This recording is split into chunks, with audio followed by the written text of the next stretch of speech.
Hey there, good morning. Welcome to the JeepSolid Garage. So today I'm going to show you guys a real quick and easy way to do a flow test on a fuel-injected Jeep Wrangler. Let's get to it. Rattlesnakes! Don't drop it. Stop! I'm a little excited to take.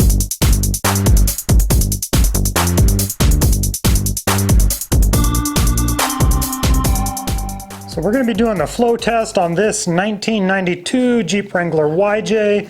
It has an inline 6 4-liter engine, and over here on the fuel rail, right here at the Schrader valve, we're going to do our flow test right there. And we want to make sure we're getting about 500 milliliters in 30 seconds or 1 liter in a minute. And here I have everything we need to do that. I have our pressure gauge, which we're not really going to use the pressure gauge. We're just going to use this to hook up to that Schrader valve, and then we'll use the bleeder port here to run this into a bottle. And here I have a nice 500 milliliter bottle, so we're going to see if it'll fill that up in 30 seconds.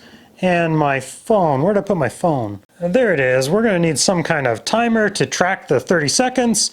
Also want some safety glasses because we're dealing with pressurized fuel. Don't want anything squirting us in the eye. A little bit of wire because we are actually going to bypass the fuel pump over here on the relay. We're going to pop this relay out and bypass the fuel pump so it just runs continuously. Pair of gloves, and that is it. So in our fuse box here, you can see the second one right there says fuel pump. So we are going to pull that relay, which is this guy right here, pop him out.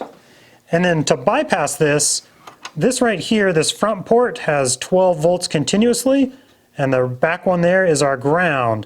These two on the side are for the ignition, so we're going to bypass from the 12 volts back to the ground, and that'll turn the fuel pump in our gas tank on. But before I complete that circuit, there's a few other things we got to hook up.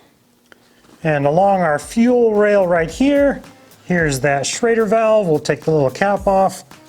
Boy, that's on there tight. There we go. And now be careful because this system is under pressure. So we're going to hook up our pressure gauge right there. And it just threads on like this. Easy. And you can actually rent a fuel pressure gauge like this. It comes in a little kit, and you can get them at your local hardware store for free, just with a deposit. Now let's take our 500 milliliter bottle, put it somewhere where it won't tip over. Get the coil and the spark plug wires to hold it. There we go. And then we're going to drop the other end. This is off of the bleeder valve, off the side of the pressure gauge right there. We're going to just put the tubing right into our bottle. We've got our safety glasses on, our timer ready.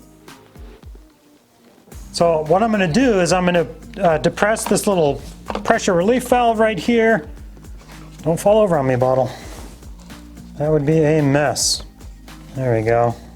I'm going to depress the little pressure relief valve right here, which will bleed off from our fuel rail into our bottle, and I'm going to time it for 30 seconds.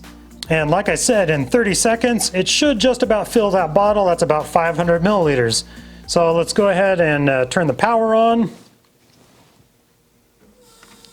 Fuel pump's running. Start.